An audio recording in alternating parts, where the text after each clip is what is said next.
Alors, le dispositif GPS. Au départ, j'étais un peu sceptique sur la manière de présenter les choses, surtout sur le site web. Je me demandais à quoi on pouvait arriver. Et finalement, petit à petit, en se mettant en marche et en travaillant sur les situations, j'ai trouvé que ça pouvait apporter beaucoup en termes d'enseignement, à la fois de la part des formateurs et aussi de la part des enseignants stagiaires. Puisqu'on confrontait nos points de vue sur une situation précise et surtout à l'écrit. Donc on a beaucoup travaillé à l'écrit, mais aussi à l'oral en termes d'échange et de communication avec d'autres enseignants.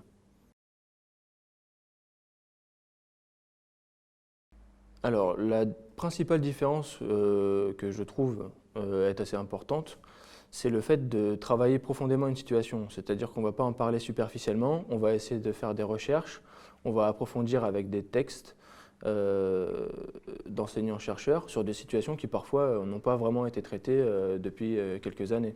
Par exemple, sur la situation en question, quand on cherche sur les technologies du numérique, etc., c'est quelque chose qui émerge que très récemment, et ça aussi pose les questions aux nouveaux enseignants sur l'utilisation qu'on en fait et que les élèves en font surtout principalement.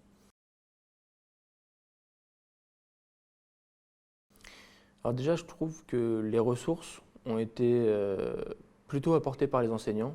Et du coup, c'est positif parce que quand on commence dans le métier, en fait, on n'a pas vraiment de relation avec les autres enseignants.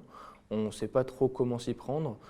Et le fait d'avoir plusieurs points de vue qui interviennent en même temps dans le cadre des 4 séances de cours et aussi sur le site internet qui va venir prochainement, on peut essayer de trouver des pistes de solutions ou de résolution des problèmes, ou même parfois anticiper les problèmes qu'on pourrait avoir en cours. Et je trouve que c'est plutôt utile en fait de faire ce genre d'exercice à l'oral comme à l'écrit. Alors l'intérêt de ce site web, c'est aussi d'avoir des retours de la part de plusieurs partenaires de l'éducation nationale, que ce soit des partenaires professionnels ou des partenaires qui sont un peu plus engagés envers l'éducation. On peut aussi citer les instituts de formation. On a aussi un rapport avec les parents qui serait important dans le cadre de ce site et qu'il faudrait communiquer aux parents. Ça peut faire un retour sur les situations aussi qu'on vit en cours, donc que les parents soient au courant de comment ça se passe réellement en cours. Les chefs d'établissement aussi, parce que parfois ils ont un retour plutôt négatif avec les rapports, etc. Mais quand on gère des situations en cours dont ils n'ont pas idée ou pas reçu de rapport, ça peut aussi faire valoir le métier d'enseignant et c'est plutôt positif.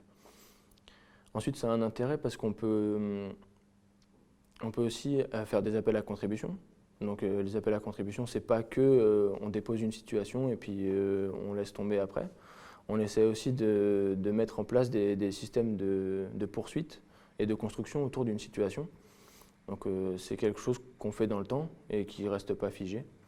Et je trouve que c'est plutôt une perspective intéressante.